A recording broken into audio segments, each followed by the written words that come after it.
جو فقہائے امت ہیں، جو فقیہ لوگ ہیں، انہوں نے ان کے اطلاعات کے بارے میں کیا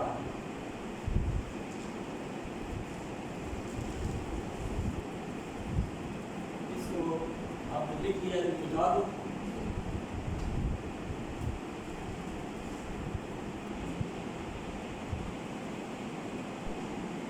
دوسرا باب بھی لکھ سکتی ہیں، ٹھیک ہے، جو آپ لکھیں گے اس کی ہیڈنگ ملحدین اور ان کے افکار.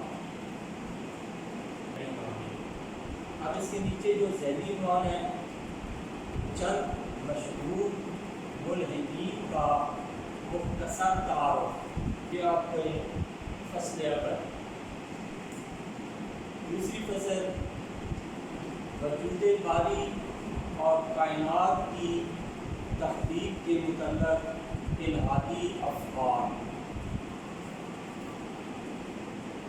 اور تیسری فصل اس میں آپ لکھیں گے مذہب کی ضرورت اور الہاد مکمل ہو.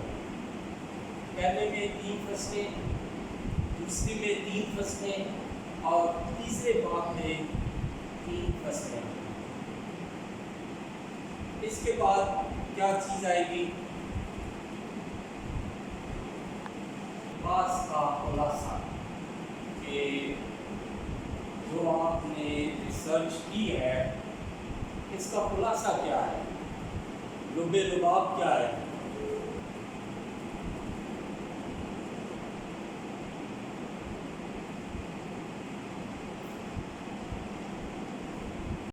نتائج الباس، آپ نے جو ریسرچ کی ہے اس کا نتیجے، اس میں نتائج کیا نکلے ہیں، آپ نے اس سے کیا اخذ کیا ہے.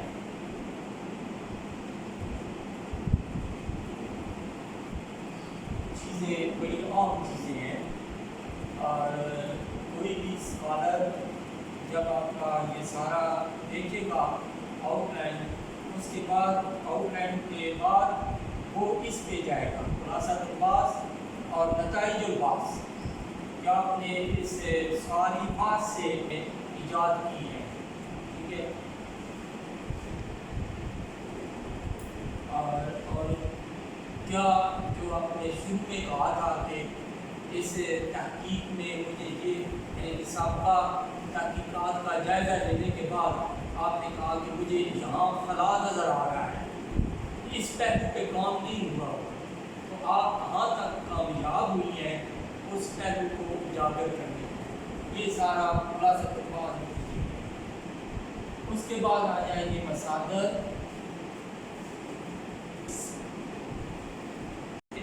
آپ ذکر کریں گی. اس کے بعد آپ کا یہ تھیسس پایا تکمیل تک پہنچے جو ہے وہ بیان کرے گی کہ آپ کیا اس میں چیزیں ذکر